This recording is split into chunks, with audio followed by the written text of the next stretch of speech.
তো এবার শিখলাম একটা বাংলা বাক্যকে কিভাবে ইংলিশে কনভার্ট করা যায়। এবার শিখবো যে ইংলিশ যদি বড় বাক্য থাকে তাহলে তাকে বাংলা কিভাবে করব সেটার ক্যাপাসিটিটা শিখে নিতে হবে। Hi viewers, welcome back to our channel Amin tutorial. It's me Ruhul Amin and in today's video we are going to learn how to make a sentence without knowing any grammar। অর্থাৎ আমরা আজকে আলোচনা করব যে কিভাবে একটা বড় বাক্যকে, যত বড় বাক্য হোক না কেন, গ্রামার না জেনে কিভাবে আমি সেটাকে ইংলিশে ট্রান্সলেশন করব, সেটার টেকনিকটা আজকে শিখবো কিভাবে করা যায়। তো সম্মানিত দর্শক মন্ডলী, আপনারা দেখুন কিভাবে গ্রামার না জেনে, আমরা গ্রামার জানবো না, কিছু জানবো না, কি করে মানে টেকনিকটা কি, কিভাবে করলে আমরা আমাদেরকে গ্রামারের হ্যাজার্ড, গ্রামারের যে বিরক্তিকর একটা জিনিস সেটা আমাদেরকে ডিস্টার্ব করবে না। সেটা হচ্ছে আজকে এই একটা সেন্টেন্স আমি লিখেছি, আমি সাইকেলে করে সীমার সাথে বিদ্যালয়ে যাই। এই যে একটা বড় বাক্য, ছোট ছোট বাক্য হয়তো আমরা পেরে নেবো, যেমন আমি খাই, আই ইট, আমি ভাত খাই, আই ইট রাইস। এইগুলো ছোট ছোট বাক্য আমরা কিন্তু পেরে নিই। কিন্তু যখন বড় শব্দ, বড় বাক্য চলে আসে, তখন আমাদের একটা সমস্যা হয় যে কিভাবে এটাকে তৈরি করবো, কোথা থেকে শুরু করবো, মানে আমরা বুঝতে পারি না। তো বুঝতে গেলে এক জিনিস, এটা আমি এই একটা মাত্র সেন্টেন্স দিয়েছি, এটা থেকে আপনারা বুঝতে পারবেন যে কিভাবে সেন্টেন্সটা তৈরি করা যায় কোনো গ্রামার না জেনে। তো শুরু করা যায়। তো এরকম যদি আমরা বড় কোনো সেন্টেন্স পেয়ে যাই, দেখি যে বড় একটা বাক্য আছে, বাংলা বাক্য, ওটাকে ইংরেজিতে ট্রান্সলেট করতে হবে, তাহলে আমরা কি করব? সর্বপ্রথমে আমাদেরকে শুরু করতে হবে বাক্যের, দেখতে হবে যে সাবজেক্টটা। প্রথমে আমরা তো জানি সাবজেক্টিভ ওয়ার্ডগুলো, এর পূর্বের ভিডিওতে আমরা শিখেছি যে সাবজেক্টিভ ওয়ার্ডগুলো কি কি। তো যারা আমার ওই ভিডিওটি দেখেননি তারা অবশ্যই ভিডিওটা দেখবেন, নিচের বক্সে আপনারা লিঙ্ক দেওয়া আছে, আপনারা দেখে নেবেন। তো সাবজেক্টিভ ওয়ার্ডটা খুঁজে বের করতে হবে যে কোনটা সাবজেক্ট। তো বাক্যের মধ্যে সাধারণত মানে অ্যাসার্টিভ সেন্টেন্সে প্রথমেই কিন্তু থাকে সাবজেক্ট। এই সাবজেক্টটা দিয়ে কিন্তু বাক্যটাকে শুরু করতে হবে। প্রথমে সাবজেক্ট, এখানে আমি আছে, আমি ইংলিশ কি আই, তাহলে এখানে আমরা লিখে দিলাম আই। এবার কি করব? এবার কিচ্ছু না, একদম শেষ মাথা মানে উল্টো দিকে চলে যাব, শেষ মাথা দিকে যাব, দিয়ে উল্টো দিকে আসতে থাকবো একটা একটা করে, তাহলে দেখবো যে আমার বাক্যটা একদম মিলে গেছে। এটা হচ্ছে টেকনিক। যেমন আই, এবার চলে যাব, লাস্টের শব্দ আছে যাই, তাহলে যাই ইংরেজি কি গো, তাহলে দিয়ে দিলাম গো। তারপরে কি আছে বিদ্যালয়, বিদ্যালয়ে, তাহলে টু স্কুল, স্কুল, স্কুল আগে দিকে টু বসাতে হয়, যেহেতু বিদ্যালয় না বিদ্যালয়ে, টু বই পর টু বসাতে হয়, গো to school, go to school. তাহলে আমি যাই পেয়ে গেলাম গো, তারপরে বিদ্যালয় পেয়ে গেলাম টু স্কুল। তারপর আমাকে লিখতে হবে কি সাথে, সাথে ইংলিশ কি with, very good answer, with, with কি সীমা, উইথের পরে কি আছে সীমা, তাহলে আমি সীমা লিখবো। সীমা হচ্ছে একটা নেমিং ওয়ার্ড এবং এই জন্য আমাকে বড় হাতের এস লিখতে হবে এখানে সীমাতে। সীমা একটা নাম, সীমা, তাহলে উইথ সীমা হয়ে গেল। এবার করে, কোনো কিছু মানে কোনো কিছুর দ্বারা, সাইকেলে করে বা ম্যাক্সিতে করে, ট্রেনে করে বা ট্রেনের দ্বারা আমরা কোথাও যাই, এই জন্য আমাদেরকে করে বা দ্বারার জায়গায় আমরা যেহেতু চলতি ভাষা বলি করে, কিন্তু আসলে এটা দ্বারা হয়, দ্বারা বা দিয়া, কি দিয়া মানে কি মানে কিসের দ্বারা যায়, তাহলে এখানে বাই বসাতে হবে, করে বা দ্বারা, এর ইংলিশ হচ্ছে বাই। বাই কি লাস্টে কি আছে সাইকেল,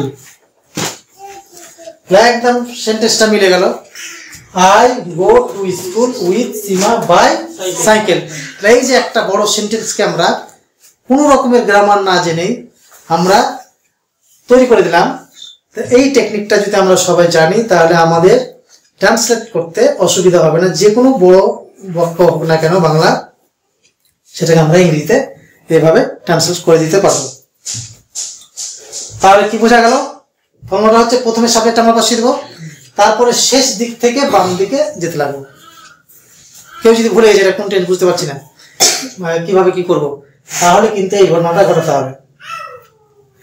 কিন্তু বেসিক নলেজ এর একটা দরকার আছে, কেননা এই টেন্স এখানে জানতে হবে কোন টেন্সে পড়ছে। এটা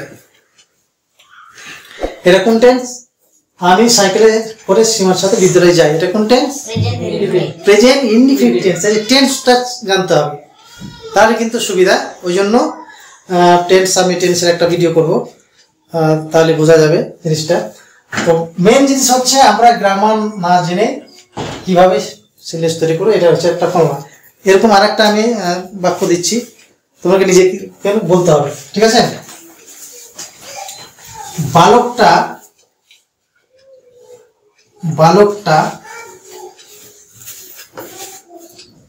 ছুরি দিয়ে মাছ কাটে। তাহলে বালকটা ছুরি দিয়ে মাছ কাটে, ছুরি। তাহলে এটাকে কি করে ইংলিশ ট্রান্সলেশন করব? তাহলে প্রথমে আমি কি লিখবো? বালকটা হচ্ছে সাবজেক্ট, তাহলে বালকটা ইংরেজি কি? দা বয়। দা বয়, যে টা আছে তার জন্য দা লিখতে হবে, যে কোনো জিনিসের টিটা হয়ে গেলে ওখানে দা বসাতে হয়। দা বয়, বালকটা, বালকটি, লোকটা, দি ম্যান, দা ম্যান, বইটা, দা বুক। দি এর দুটো কিন্তু আছে, উচ্চারণ আছে, দা আর দি। এটা আমি পরবর্তী ভিডিওতে আমি শিখাবো যে কখন দা বসে আর কখন দি হয়, এটা জানা আছে? দা কখন হয় আর কখন দি হয়? দা হয় এই যে, এটা কি ভাইল না কনসোনেন্ট? এই বইটার ভাইল না কনসোনেন্ট? কনসোনেন্ট। যদি দেখি যে মানে শব্দের প্রথমে যেটা আছে, যেটা যদি কনসোনেন্ট দিয়ে স্টার্ট হয়, কনসোনেন্টের আগে যদি টিএইচ হয়, তাহলে ওটাকে দা উচ্চারণ করতে হবে। দা বয়, মানে এই যে বইটা কনসোনেন্ট দিয়ে শুরু, এখানে কনসোনেন্ট আছে, ওই জন্য এটাকে বলা হয় দা, দা বয়। কিন্তু এটা যদি ভাইল হয়ে যায়, তাহলে আমাকে এটা দি উচ্চারণ করতে হবে, দি। দি অ্যান্ড, যেমন দি অ্যান্ড, এটা ভাইল দিয়ে শুরু, ওই জন্য এটাকে দি উচ্চারণ করতে হবে। তাহলে দা দিয়ে আমরা আজকে যেটা আলোচনা সেটা হচ্ছে যে বড় একটা সেন্টেন্সকে, বড় একটা বাক্যকে কিভাবে ইংরেজি করব বা ইংরেজিকে কিভাবে বাংলা করব, সিস্টেমটা আজকে এই ভিডিওতে শিখবো। বড়টা হচ্ছে তাহলে দি বয় বা দা বয়, এখানে দা বয় বলতে দি বয় বললে ভুল হবে, দা বয়। তারপর কোথায় যাব? লাস্ট ওয়ার্ডে চলে যাব, কাটে। তাহলে কাটে ইংরেজি কাট, সিইউটি, কাট, কাট। তাহলে দি বয় কাট, কাট মানে কাট হবে, কাট হবে, কারণ এটা হচ্ছে থার্ড পারসন এবং singular number. Third person singular number হলে ভার্ব শেষে এস বাই এস বসে। দি বয় কাটস, কাটস। তারপর কি হবে? মাছ, মাছ ইংরেজি ফিশ, ফিশ। তারপর দিয়ে ইংরেজি উইথ, তারপর ছুরি knife, K N I, knife. তো দি বয় কাটস ফিশ উইথ নাইফ, তাহলে ছুরি দিয়ে আমরা 12টা মাছ কাটে, হয়ে গেল। এটা হচ্ছে বাংলা থেকে ইংরেজি। তো এবার শিখলাম একটা বাংলা বাক্যকে কিভাবে ইংলিশে কনভার্ট করা যায়। এবার শিখবো যে ইংলিশ যদি বড় বাক্য থাকে তাহলে তাকে বাংলা কিভাবে করব, সেটার ক্যাপাসিটিটা শিখে নিতে হবে। এই বাক্যটা কি করি তাহলে বুঝতে পারবো। এবার ধরে নিলাম এখানে লেখা আছে I go to school with Seema by cycle, এটা একটা ইংরেজি বাক্য আছে। তাহলে এটাকে আমি ট্রান্সলেট করব বাংলাতে।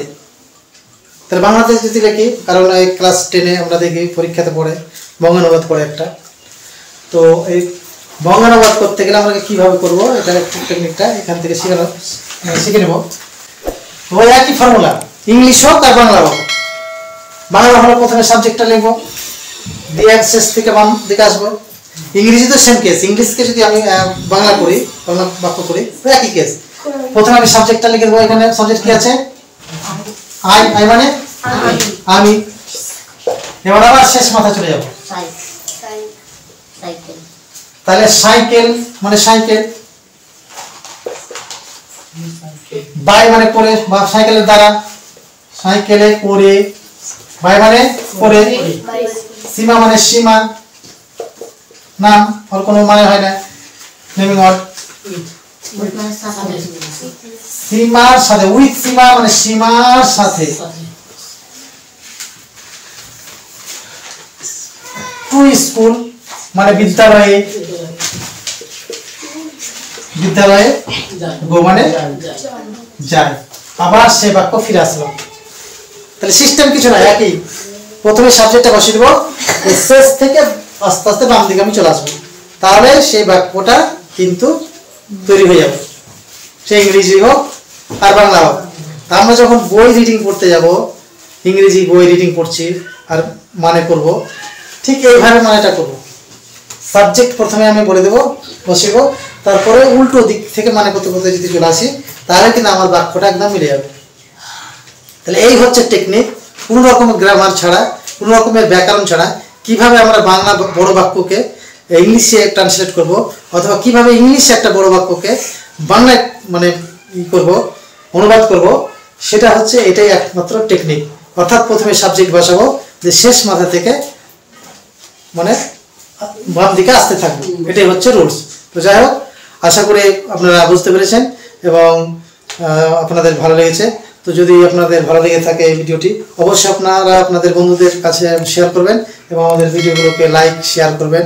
এবং আপনারা এখনও যারা সাবস্ক্রাইব করেননি আমাদের ভিডিওটিকে সাবস্ক্রাইব করবেন আমাদের এই চ্যানেলটিকে, আর বেল আইকনে ক্লিক করে অল নোটিফিকেশান অন করে দেবেন, যাতে পরবর্তী ভিডিওগুলো আপনাদের কাছে সঙ্গে সঙ্গে পৌঁছে যায়।